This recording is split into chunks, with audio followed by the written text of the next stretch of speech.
Hi, it's the Insane Game Freak here. So, preview for an anime adaptation of a manga series that I read came out about a day ago. Kind of felt like I wanted to talk about it because I originally meant to do a Insane Manga Corner on this, and I waited so long that an anime adaptation got announced, so let's talk about the anime adaptation.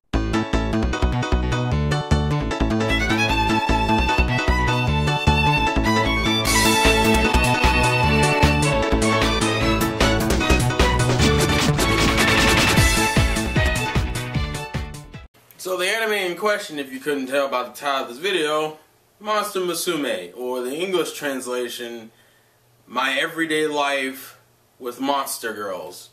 Now, let's be perfectly honest, I haven't really run across my kind of ecchi in a while. I mean, the last good one that I consider like a straight ecchi would be something like, I don't know, Mayo Chiki or something, which at this point is around 2 years old, I think. 2 or 3 years old, so I'm kind of overdue for a new one. Enter Monster Musume, which is a series I run across on accident because of the premise of it. Which, for those who are curious, the premise is that in this world, humans and animal people need to start making some better relations. So we're going to have exchange student program, but with monster women, or monster people. Actually, you know what, fuck it, let's say monster women, because I have yet to see a male monster anything in this series, so, yeah, and then, you know, you realize it's a harem, that kind of tells you where we're going with this. You know, we have our snake women, our centaurs, and our harpy ladies. None of those were accurate representations of what the fuck I was talking about.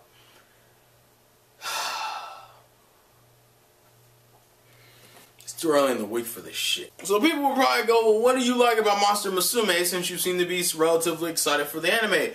And the answer is simple. It's a really well balanced harem. Like, most people have kind of known, and I've stated it multiple times, what I like in my harems, and that's it.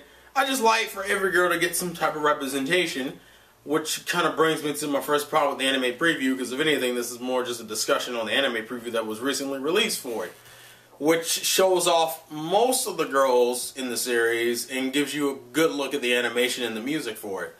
My first problem is, that's not all the girls, guys. It's close, but it's not all the girls, and most of you, unless you catch up with the manga, won't know who the other girl I'm referring to is. But if you do, I'm not a To Love Ru fan, but you know, I'm missing my Lala. I'm missing my Lala. So to talk about the preview in general, and I'll leave a link in the description where you can go look at the preview yourself, so you know what you're getting into, because see, Monster Musume's whole gag thing is that it pretty much just takes puns off of each of the girls' like animal characteristics. Like, main character Mia, a Lamia, which is a snake woman, you know, Sarah, a centaur girl, Poppy, a bird girl, Sue, a slime girl, fucking Mellow, or Mero, depending on the translation, a fucking mermaid, Ratchera, Spider Girl. It's like they're all, and almost all of their puns go into their whole characters. Like, for example, Lamias are known for being hot-blooded, meaning that every time Mia gets splashed with cold water, she needs to chill out. She's also probably the most sexually aggressive of all the girls. Signorita is more horses, and horses are more kind of correlated with like honor, chivalry, and knights. What is Sari? Really fucking honorable, all by the master's code and shit, like the knight to the king, pretty much. Poppy is a bird. What's the most common term for birds? Bird brain, meaning you're an airhead, you're stupid. What is Poppy? A simple-minded bird girl. It's in there, and granted, it's not, and as I said, like, this series isn't like anything deep, but it's a series I can have fun with. It's like, it's just a fun series. But I will warn you, I think out of every ecchi I've watched and enjoyed, this has the most amount of fan service. And surprisingly enough, if you go watch the preview doesn't censor shit. I was very shocked. We all know there's going to be white high beams all across this bitch when the shit actually gets released in July. But the preview is actually uncensored.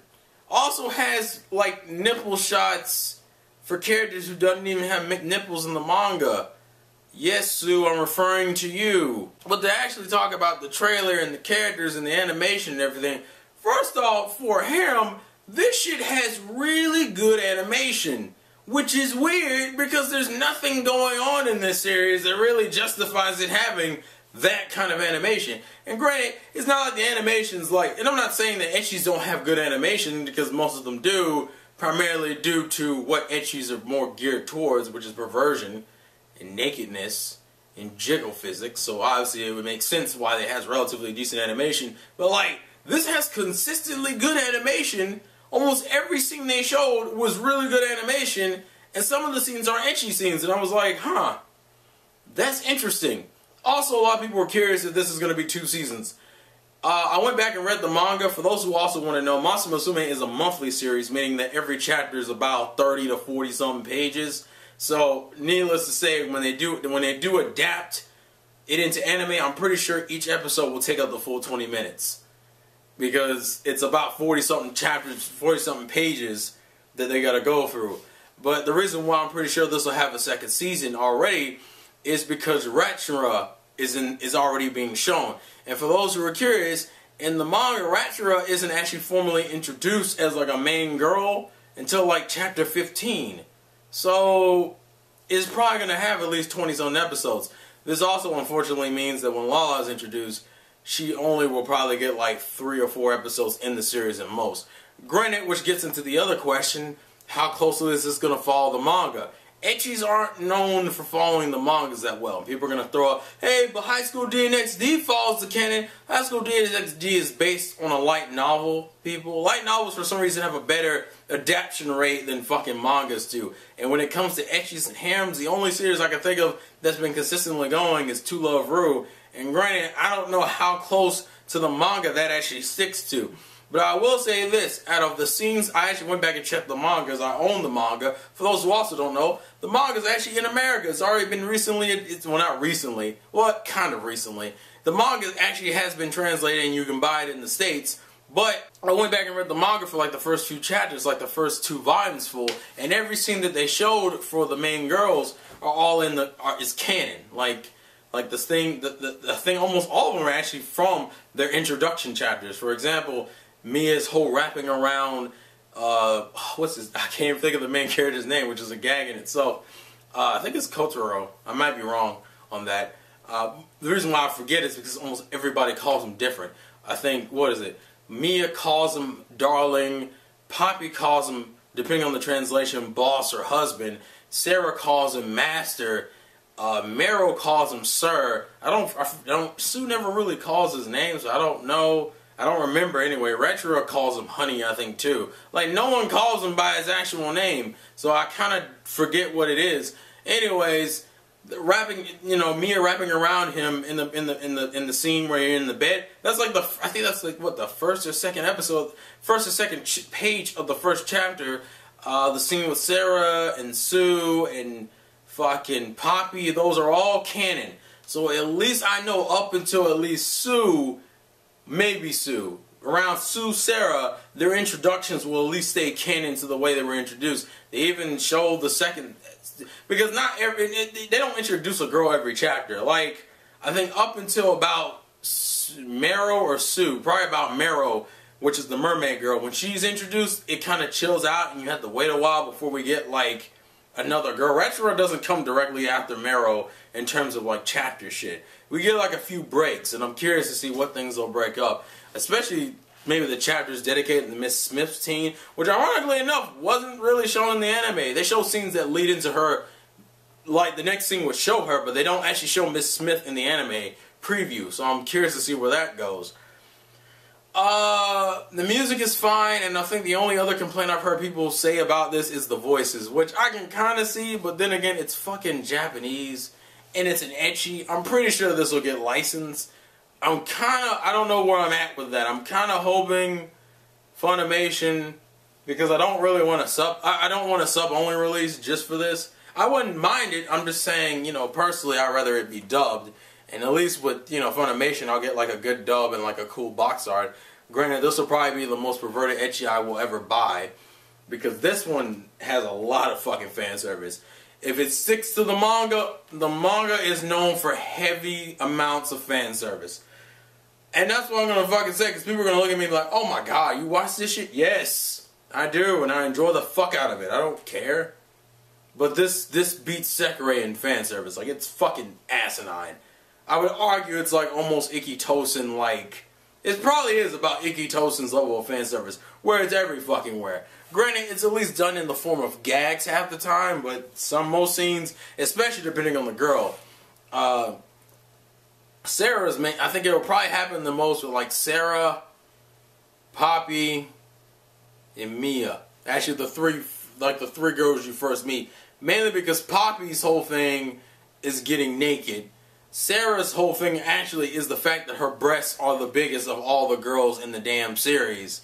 So a lot of her gags just involve her popping out of shit or the main character groping her accidentally. And because Mia's overly aggressive, almost all of her gags are her trying to get in bed with the main character. Sue's naked, and I don't understand why they put nipples on Sue in that scene. If anyone's read the manga, you know that Sue is a slime girl, which means they never really show nipples. Also, because she's a slime girl, and it gets into the obvious thing, she can change her body size, like her curvaceousness. Meaning she'll have like giant tits in some chapters because she soaks up water. So I'm like, what's the point of giving her nipples as a little kid? Like, I know you're gonna exaggerate the fuck out of those scenes when she gets into her like more voluptuous forms. What the fuck did you need to put nipples on her little kid form for? Fuck is that? I don't know. It's a dumb thing to complain about considering the damn genre of the show. Whatever. Fuck it. Fuck it. Oh my god, I cannot wait to read the comment section for this video. I just kind of wanted to talk about the preview. The voices are kind of because some of them don't fit the characters, but then again, that's what happens when you read the manga for something that becomes an anime.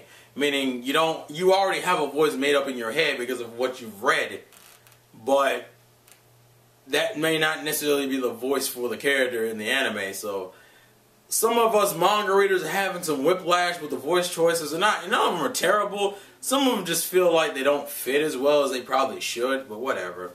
I think the ones that bother people the most, I think, is Mia's and like... I think Mia's is the one that bothers me the most, which sucks because she's the one who's the most focused on, because she's the main girl. Well, she's the first girl, I guess I should say. The anime, as I said, one of the reasons why I like this series so much is because it doesn't just push one girl. Like, it tries to be relatively balanced with every girl in the series, which, you know, always makes me happy.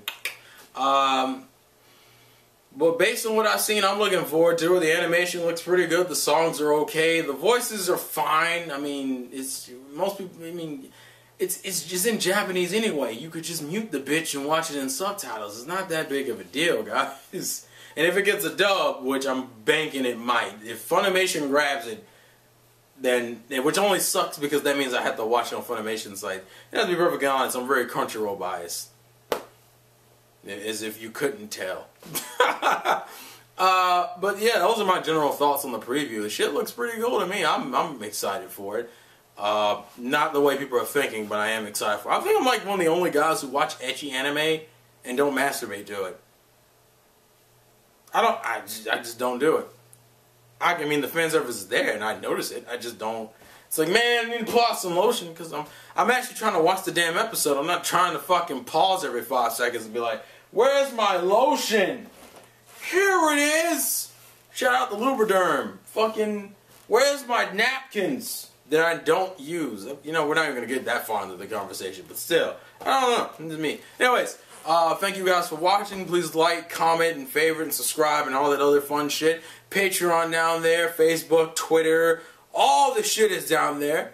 This has been the Insane Game Freak. Loves the game, play to win, and I'll catch you guys later. Please take it easy on me, folks. I'm just a man who watches anime. And I collect it. So get used to it. Be dope, the anime master. Peace all.